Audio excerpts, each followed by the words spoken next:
చంద్రబాబు నాయుడు గారి పరిపాలన 4.0 దిశగా ఉంటుంది, తన మార్కు చూపిస్తారు అని చెప్పి పదే పదే ఆ పార్టీ నాయకులు చెప్తూ ఉంటారు కదా.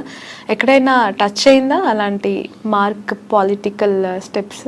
అంటే ఇప్పుడే కదండి స్టార్ట్ చేసింది, మొత్తం అదే ఆ మార్క్ లేదని ఇంకో టైం పడుతుంది. బట్ మేము చెప్పేది ఇప్పటికీ ఏమనుకుంటున్నారు అని చెప్తున్నాం.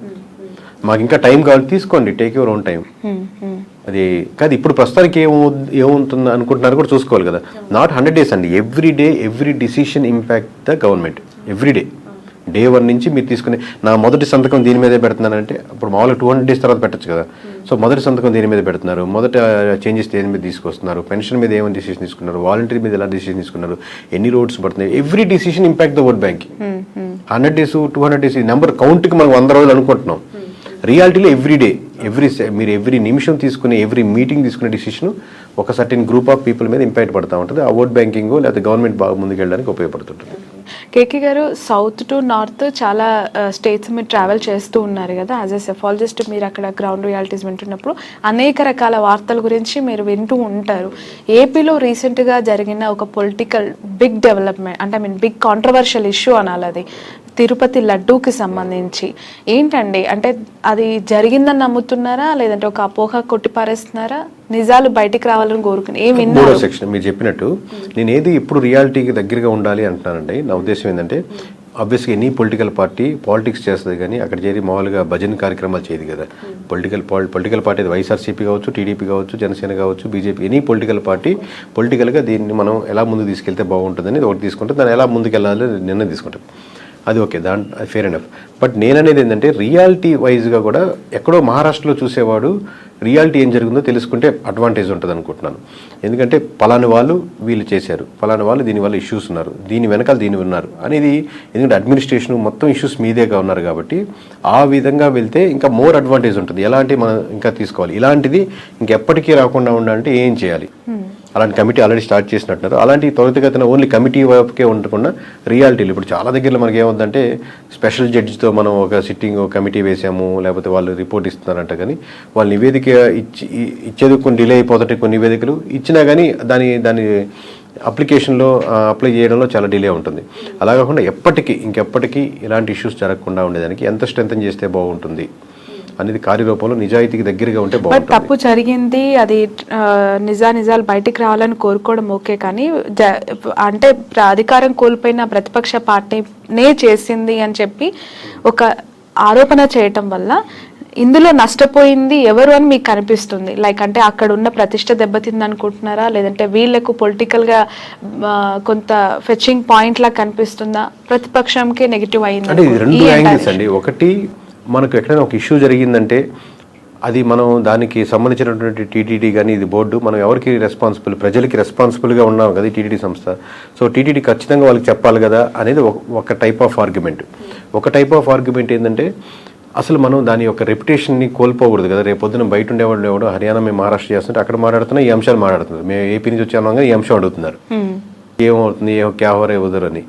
సో అక్కడ ఉన్న రెప్యుటేషన్ కూడా ఇంపార్టెంట్ కదని దీన్ని ఎక్కడో దగ్గర బ్యాలెన్స్డ్గా తీసుకోవాలి. బయట ఉండేవాడు ఒక స్టాండ్ తీసుకోవచ్చు, చెప్పాలి ఖచ్చితంగా అందరు ప్రజలకు తెలియకపోతే ఎలా అనే ఒక స్టాండ్ ఉంటుంది, అసలు చెప్పకూడదు బయటికి వెళ్ళిపోతే ఎలా అని. బట్ ఓవరాల్ రియాలిటీ ఏంటంటే ఎక్కడో దీన్ని బ్యాలెన్స్ చేసుకొని మనకు కావాలనుకునేది ఏంటంటే ఆ రెప్యుటేషన్ పెంచుకుంటూ ఇలాంటి ఎక్కడ రిపీట్ కాకుండా ఎంతవరకు చెప్పాలో ఎంతవరకు చెప్పకూడదు నిర్ణయాలు తీసుకొని రియాలిటీకి దగ్గరగా ఉండాలి అంటున్నాను నేను. ఓకే, సో ఖచ్చితంగా మొన్న లడ్డూ ఇష్యూ అయితే కొంత ఇంపాక్ట్ చూపించింది అంటారు? 100%.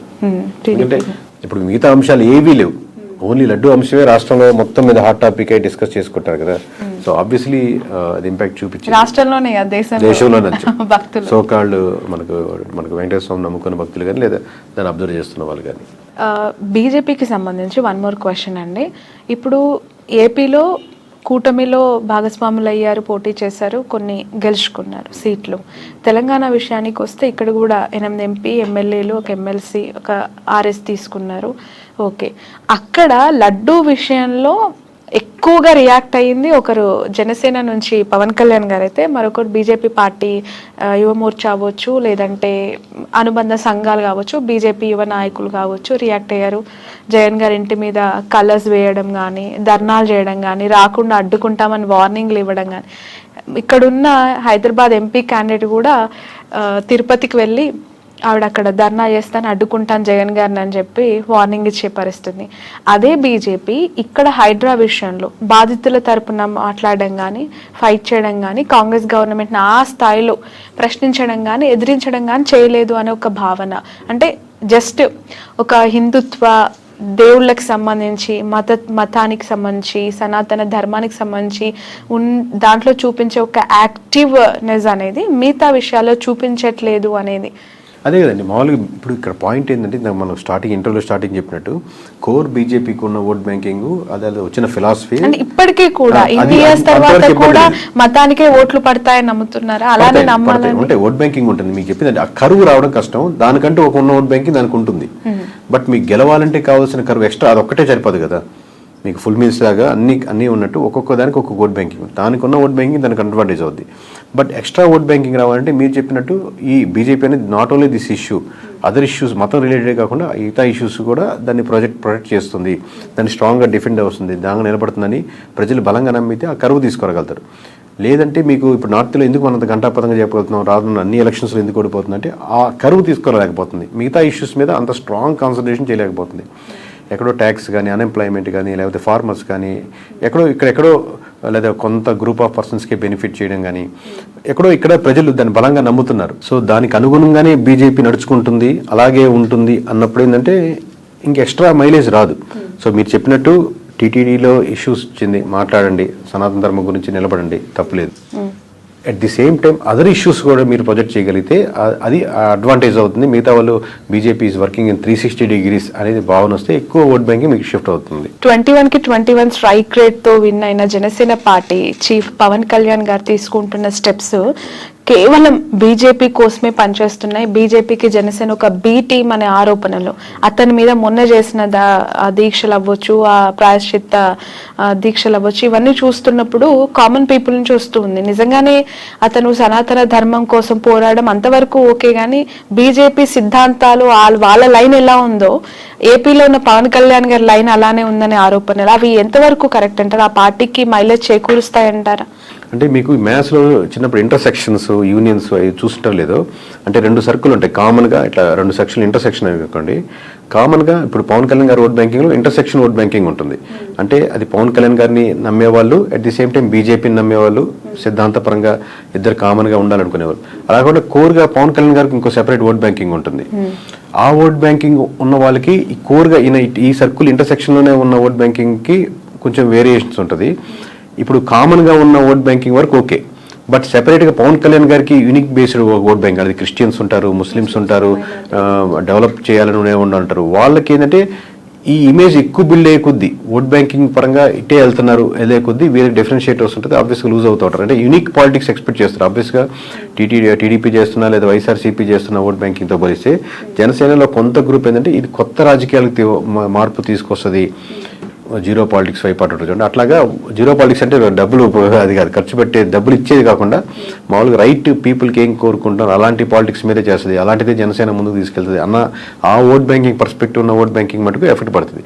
ఇంటర్సెక్షన్గా ఉండి తన తత్వాలు బీజేపీ తత్వాలు లేదా ఆలోచనలు ఒకటే ఉన్న ఓట్ బ్యాంకింగ్ ఏదైతే ఉంటుందో వాళ్ళకి మటుకు అడ్వాంటేజ్ ఉంటుంది, కరెక్ట్ గా చేస్తున్నారు పవన్ కళ్యాణ్. పార్టీ పర్సెప్షన్ లో చూస్తే అలాంటి ఓట్ బ్యాంక్ ఇంత ఇనిషియల్ స్టేజ్ లో దూరం చేసుకోవడం అంటే మైనస్ వేరీ చేసుకోవాలండి. మనం ఎంత వరకు దీన్ని స్ట్రెచ్ చేయొచ్చు, ఎంత ముందుకు వెళ్తే బాగుంటుంది. మనం 21 సీట్లు గెలిచాం, నెక్స్ట్ టైం ముందు మొత్తం గెలవాలంటే ఎన్ని గెలుచుకోవాలి. ఓవరాల్ గా కంట్రీలో బీజేపీ ఒక పరిస్థితి ఇప్పుడు ఎక్కువ బీజేపీ లూజ్ అవుతుంది అనుకోండి, దాంతోపాటు దాని మీద నిలబడ్డ వాళ్ళు కూడా లూజ్ అయిపోతూ ఉంటారు. సో ఎప్పుడు ఏ స్టాండ్ తీసుకోవాలి, ఎలా వెళ్తే బాగుంటుంది, ఎంత దూరం వెళ్తే బాగుంటుంది, ఏ ఇష్యూని ఎంతవరకు స్ట్రెచ్ చేయాలనేది చాలా జాగ్రత్తగా, ఎలాంటి అందులో సెన్సిటివ్ టాపిక్స్ వచ్చినప్పుడు చాలా జాగ్రత్తగా హ్యాండిల్ చేయాల్సి వస్తుంది any political party. Okay, political parties ని ఫ్లోట్ చేసే సినిమా హీరోస్ యొక్క పొలిటికల్ సస్టైనిటీ ఎంతవరకు ఉంటుందంటారు? ఇక్కడ ఏపీలో పవన్ కళ్యాణ్ గారిది మనం చూసాము, ఆఫ్టర్ ఆల్మోస్ట్ 14.5 years తనకు ఒక మంచి విక్టరీ వచ్చేసింది.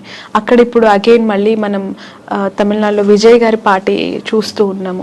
సో ఎట్లా ఉంటుందంటారు వాళ్ళ గ్రోత్? అంటే ఒక్కటండి, ఇప్పుడు ఎనీ పొలిటికల్ పార్టీ వీళ్ళకి అడ్వాంటేజ్ ఉంటుంది. సినిమాలు చెప్పినట్టు చాలా రోజులుగా first day openings, first show openings వరకు ఉపయోగపడుతుంది. వన్స్ ఒకసారి గెలిచేసాక, ఇప్పుడు గెలిచే వరకు 14 సంవత్సరాలు అక్కడ విజయ్ గారు స్టార్ట్ చేస్తున్నారు, లేదా గెలవచ్చు, లేదా ఎంజీఆర్ కావచ్చు, ఎన్టీఆర్ గెలిచిన తర్వాత వాళ్ళు తీసుకునే నిర్ణయాలను బట్టి ఇంకా మళ్ళీ సినిమా స్టార్ ఓటేరు. ఇప్పుడు నేను రాజశేఖర రెడ్డి కొడుకుని అని చెప్పినప్పుడు ఫస్ట్ టైం ఉపయోగపడుతుంది, నెక్స్ట్ టైం రాజశేఖర రెడ్డి కొడుకుగా ఓటేరు. అంటే మీరేం చేశారు, అదే అలాగే హీరోగా నేను అభిమానిస్తున్నాను, హీరోగా ఓటేశాను, నెక్స్ట్ టైం ఇంకా అది ఉపయోగపడదు. నెక్స్ట్ టైం మీరు ఏం చేయగలిగారు, ఏం చేశారు, ఏ నిర్ణయాలు తీశారు, నా మార్క్ ఆఫ్ పాలిటిక్స్ ఏంటి, అబ్బా ఇది పవన్ కళ్యాణ్ తీసుకున్న నిర్ణయం, ఇది తన బ్రాండ్, ఈ చేంజెస్ మటుకు తన వల్లే వచ్చాయి, తను లేకపోతే ఇది ఇంపాసిబుల్ కేసు అన్న పీపుల్లో చేంజెస్ ఏం కనపడుతున్నాయని బట్టి 21 నుంచి 41 వెళ్ళడమా, 71 వెళ్ళడమా, లేదా 21 కూడా తగ్గడమా అనేది ఆధారపడుతుంది. ఈ 2029 చాలా దూరంగా ఒకసారి ఆలోచించి క్వశ్చన్ ముందుగానే అడగాల్సి వస్తుంది.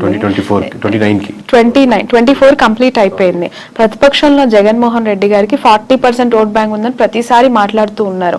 29 సినారియో ఇదే కూటమి వర్సెస్ జగన్ గా ఉండబోతూ ఉన్నాయా ఎలక్షన్స్, లేదంటే Janasena will be back with BJP అయ్యే అవకాశం ఏమైనా కనిపిస్తుంది? చెప్పండి, చాలా లాంగ్ రన్ అండి. ఒకటి మటుకు ఫేవరింగ్ ఏంటంటే కాంగ్రెస్ చాలా బలపడుతుంది ఏపీలో కాదు, మొత్తం ఆల్ ఓవర్ ఇండియాలో. దాని ఇంపాక్ట్ అన్ని స్టేట్స్ లోనూ ఉంటుంది ఆబ్వియస్లీ. ఇప్పుడు బీజేపీకి 1% 2% ఉంది కదా, బీజేపీకి ఎవరు ఓట్లు వేస్తారు అనుకున్న స్టేజ్ కాడి నుంచి ఇప్పుడు ఎంపీలు కానీ ఎమ్మెల్యేలు కానీ గెలుచుకుని అసోసియేట్ ఉంటే బాగుంటుంది కదా అని ఉంటుంది. ఎందుకంటే ప్రతి స్టేటు సెంట్రల్లో గెలిచే పార్టీతో అసోసియేట్ అవ్వాలని కోరుకుంటా ఉంటారు. Both are came from the ఒకే ఒక బ్రీడ్ నుంచి వచ్చిన వాళ్ళు, కాంగ్రెస్ కానీ వైఎస్ఆర్సీపీ కానీ. సో ఎంత కాంగ్రెస్ డెవలప్ అవుతా ఉంటే వైఎస్ఆర్సీపీకి తెలియకుండా డైరెక్ట్లీ ఆర్ ఇండైరెక్ట్లీ అంత ఫెచ్ అవుతూ ఉంటుంది. బీజేపీ యొక్క ఓట్ బ్యాంకింగ్, వైఎస్ఆర్సీపీకి ఉన్న ఓట్ బ్యాంకింగ్ కంప్లీట్లీ వేరే different set of vote banking. ఏముందో వైఎస్ఆర్సీపీ బీజేపీతో అసోసియేట్ అయినా లేదా ఉన్నప్పటికీ కూడా డైరెక్ట్లీ ఆర్ ఇండైరెక్ట్లీ ఇంతకుముందు వరకు, బట్ డైరెక్ట్గా వచ్చి నేను బీజేపీతో అసోసియేట్ అవుతున్నాను, బీజేపీ చేసేది రైటే, బీజేపీతో పార్టీతో మనం కలిసి ఉంటాం అని ఓపెన్ స్టేట్మెంట్ కానీ ఓపెన్గా వెళ్ళారు. ఎందుకంటే రెండు విభిన్నమైనటువంటి vote banking. But it comes to Congress తనకు ఒక ఫేవర్ ఉంటుంది, ఎందుకంటే ప్యారలల్ ఓట్ బ్యాంకింగ్, రెండు భావజాలం కానీ ఓట్ బ్యాంకింగ్ కానీ.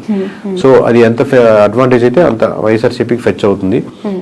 So at the same time other side కూడా మన డెవలప్మెంట్ బాగుంటే వీళ్ళకి ఫెచ్ అవుతుంది. లేదు ఓన్లీ బీజేపీ తోనే అవుతుందంటే నష్టపోయేదానికి ఆస్కారం ఉంటుంది. వైఎస్ఆర్ కాంగ్రెస్ పార్టీ ప్యారలల్ గా చూసినప్పటికీ కూడా ఏపీ విషయానికి వస్తే there is very separate scenario అండి. కాంగ్రెస్ పార్టీ విషయంలో అక్కడ ఒక అన్యాయం చేసింది, మాకు ద్రోహం చేసిన పార్టీగా ఆ పార్టీ పైన ముద్ర ఉంది. అది ఎంతవరకు చెరిపేసుకుంటుంది ఆ పార్టీ అనేది మళ్ళీ ఒక క్వశ్చన్ మార్క్ గా కనిపిస్తుంది. సో అక్కడ గ్రో అనేది, కాంగ్రెస్ యొక్క గ్రో అనేది కనిపిస్తుందంటారా ఏపీలో? ఎందుకంటే ప్రత్యేక హోదా గురించి ఉద్యమాలు, ధర్నాలు ఇప్పటికీ డిమాండ్ చేసే అనేక మేధావులు ఉన్నప్పుడు సో దీని గ్రోత్ ఎట్లా ఉంటుందంటారు? ఆబ్వియస్ గా దాని ఇంపాక్ట్ ఉంది. బట్ ఇంకా ఈ 4 years లో దాన్ని ఎలా కన్వర్ట్ చేసుకోగలరు, ఎందుకంటే కాంగ్రెస్ బలంగా ఉన్నటువంటి ఒకప్పుడు స్టేటే కదా. సో ఎంత కన్వర్ట్ చేసుకుంటారు అనేది ఇప్పుడు నుంచి తీసుకున్న డిసిషన్ బట్టి ఆధారపడుతుంది అంటున్నాను. ఇప్పటికైతే మామూలుగా కాంగ్రెస్కి ఓట్ బ్యాంకింగ్ ఇక్కడ ఏపీ వరకు పెరిగిపోయింది, అద్భుతంగా ఉందని ఏం లేదు. బట్ నేను ఏంటంటే నేషనల్ వైడ్ నుంచి ఇంపాక్ట్ వస్తున్నప్పుడు దాని ఇంపాక్ట్ ఎంతో కొంత ఆంధ్రప్రదేశ్ మీద కూడా పడేదానికి ఆస్కారం ఉంది. ఇప్పుడు మనం కూడా అబ్జర్వ్ చేస్తుంటారు కదా సెంట్రల్లో ఏ గవర్నమెంట్ రాబోతుంది అనేది. సో దాని ఇంపాక్ట్ దీని మీద పడుతుంది అంటున్నాను. ఇప్పుడు కూటమి ప్రభుత్వానికి సంబంధించి 3 పార్టీల కూటమి ఇది. ఒక 1.5 year 2 years తర్వాత ఖచ్చితంగా టీడీపీ సింగిల్ గానే మళ్ళీ నెక్స్ట్ ఎలక్షన్స్ కి బరిలో దిగే అవకాశం ఉంది. బీజేపీ జనసేన మాత్రమే అలైన్ కొనసాగబోతుంది అనేది ఎక్కువగా వినిపిస్తూ ఉన్న మాట. అంటే ఇప్పుడు